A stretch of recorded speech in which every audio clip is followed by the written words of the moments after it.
दोस्तों, हमारे सामने अंतर्राष्ट्रीय व्यापार का एक क्लासिक ड्रामा है। कल्पना कीजिए, मसालों और टेक सपोर्ट का देश भारत अब स्टील उद्योग में मसाला लगा रहा है। उन्होंने वियतनामी स्टील आयात पर एंटी डंपिंग जांच शुरू की है। पर मज़ेदार बात यह है कि यह वियतनाम के बारे में नहीं, बल्कि चीन रूपी ड्रैगन के बारे में है। देखें, JSW स्टील जैसी भारतीय कंपनियां सस्ते आयात से परेशान हैं। पर ट्विस्ट ये है कि वियतनाम भारत के स्टील रडार पर नगण्य है। असली स्टील सुनामी चीन से आ रही है, जो जुलाई में 73% आयात का जिम्मेदार था।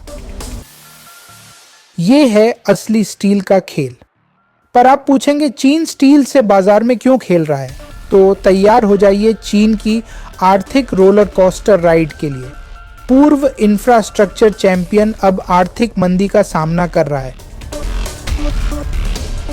उनके पास इतना स्टील है कि वे क्या करें, और वे इसे तेजी से बेच रहे हैं। दुनिया का सबसे बड़ा चीनी स्टील उत्पादक इसे उद्योग की कठोर सर्दी कह रहा है। जब सबसे बड़ा खिलाड़ी कांप रहा हो, तो हमें आर्थिक सुरक्षा की ओर बढ़ना चाहिए। ये सिर्फ स्टील की कीमतों में गिरावट नहीं, बल्कि वैश्विक व्यापार की गतिशीलता है। स्टील बाजार में चीन का दबदबा उन्हें वैश्विक अर्थव्यवस्था को नियंत्रित करने की शक्ति दे सकता है। अगर चीन निर्यात रोक दे, तो यह आर्थिक जेंगा जैसा होगा। देश अंतर भरने की कोशिश करेंगे।